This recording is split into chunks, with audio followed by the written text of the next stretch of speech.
The character of Adam is the worst listener in human history. He didn't listen to anything Kathy said about where she wanted to live and how many babies. He didn't listen to a word of what Kathy said.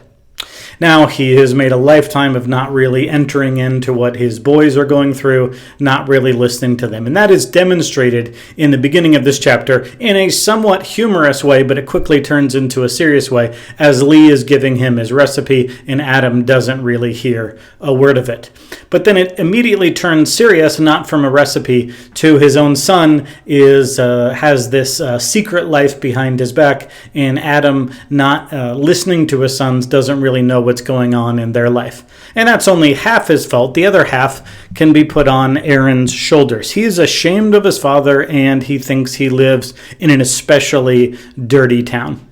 He doesn't think that sin comes from within him. He thinks that sin is outside of him. And so if his dad wasn't so foolish with his money, making the whole lettuce debacle, and if the town didn't allow prostitution or any other immorality, then he wouldn't be so shamed and unclean. And so Adam is unaware of Aaron's shame, and Aaron is also a person who's hiding this from his father, so the fault seems like a 50-50 blame pie between Adam and Aaron. Well, who fills the void in this novel? Well, father figures are everywhere to be found. We just saw that Will was becoming a father figure to Cal, taking Lee's place. And now this somewhat creepy minister, Mr. Rolfe, is taking the same role that Will is taking from Lee in Aaron's life. And so Mr. Rolfe, he lives specifically in a rectory that is reserved for men with big families. So you think that in a very Protestant way, pastors are encouraged to have be the husband of one wife and make a lot of children. And Mr. Rolfe, a celibate type with high church theology, doesn't have a wife. And so it's a little bit suspicious as he's looking at the length of Aaron's legs and his hips, and it just is a creepy feeling there, the relationship between Mr. Rolfe and Aaron. And they have theological discussion. Aaron is almost now to the Roman Catholic stance of becoming a monk and removing himself from society. He sees a lot of virtue in that, but theologically, Mr. Rolfe cannot see that that's the gospel. The gospel is the gospel of Christmas, that God came down and was born in a feed bin in the middle of sinners, in the middle of societal outcasts like shepherds, and Jesus was with the tax collectors, the drunks, and the prostitutes. And so that's the theology Mr. Rolfe wants to hold up, not the theology of escaping from a world east of Eden, but rather having the gospel go from Eden to the uttermost parts of the earth, and that's going to involve getting your hands dirty with people like prostitutes. So,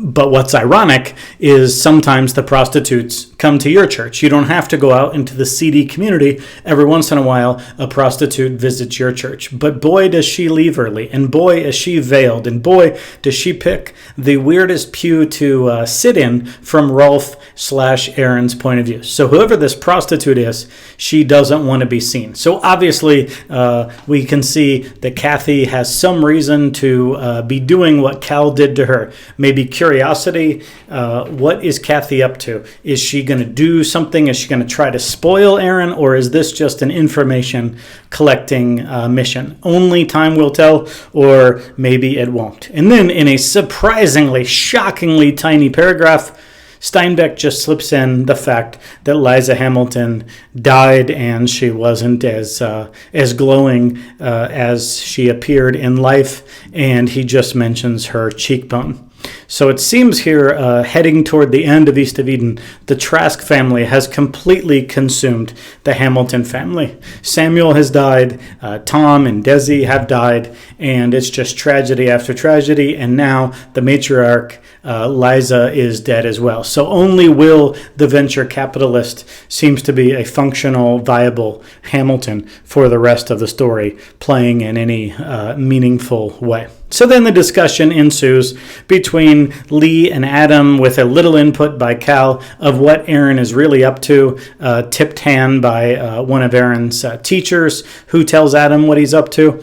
And they have a discussion, and all of a sudden, twice, Lee asked both Adam and Cal if they've ever read von Clausewitz, and a quick Google search tells me that this is a military general, and his specialty was writing about the complexity of the fog of war, how there's all these different factors when one is in battle, and not only are there a variety of factors, but they're always changing underneath your feet, and so the complexity of being at war. And so I think that could be applied to the many levels of the Cain and Abel story that continues to go on in this novel. There is a literal World War I going on.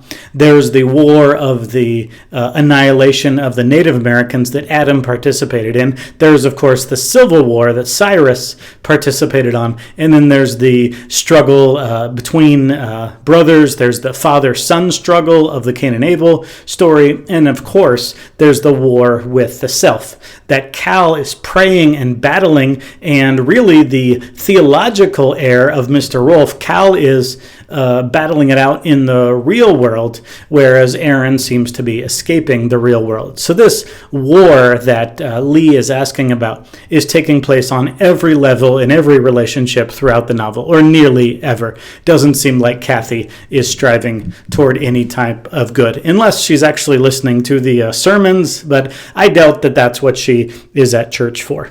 So as the chapter comes to a close, Aaron is hiding what's going on. He's going to a party celebrating the fact that he's passed his exams. Adam is lying about the fact that Aaron is communicating with him, and Cal goes on a long walking trip throughout the night, and both Cal and Aaron take turns talking with Lee on the front porch, and they're furious with each other. So you almost get the idea that Aaron is annoyed at Cal, and Cal is annoyed at Aaron, more so Cal at Aaron, and Lee may be preventing another Cain and Abel struggle, World War III, played out in this novel by telling Cal, it's not a good idea. Your brother is a self-righteous jerk, but fighting with him is, to quote Martin Luther King Jr., neither pragmatic nor right. It's not going to work, and it's stupid on top of that. So Lee, in a sense, makes quote-unquote peace between the Cain and Abel stories. And so Lee advises Aaron to not run from the community, not run from himself, but he just quotes Samuel Hamilton's words to Adam when Adam was not naming his boys, not seeing his boys, not raising his boys. Samuel told him, "I don't care how crushed and destroyed you are on the inside, go through the motions."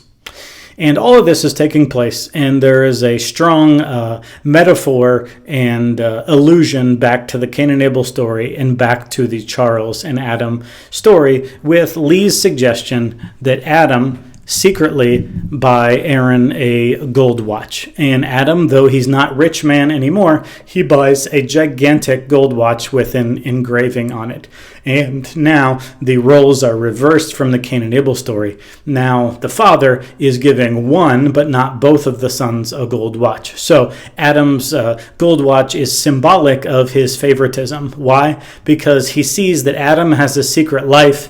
Adam sees that Aaron has a secret life, and he attributes it to ambition, and he sees that Cal has a secret life, and he attributes it to mischief. Lee, ever the wise one, ever the one who can read the situation, knows the boys better than their own father, knows that both have an ambition, that Cal is even more to be lauded with his secret investment, trying to fix what his father broke and trying to educate his brother, if that's what his brother once. And so the gold watch is, again, this gift of favoritism, this time going the other direction, from the father to the son rather than the son to the father. But nevertheless, the effect on the other brother seems to be the same. Is that why Cal, or one of the reasons that Cal is out walking all night? Is he jealous of his father's favoritism toward Adam? He said, toward Aaron. He said a number of times that he's angelic. Mr. Rolfe sure finds Aaron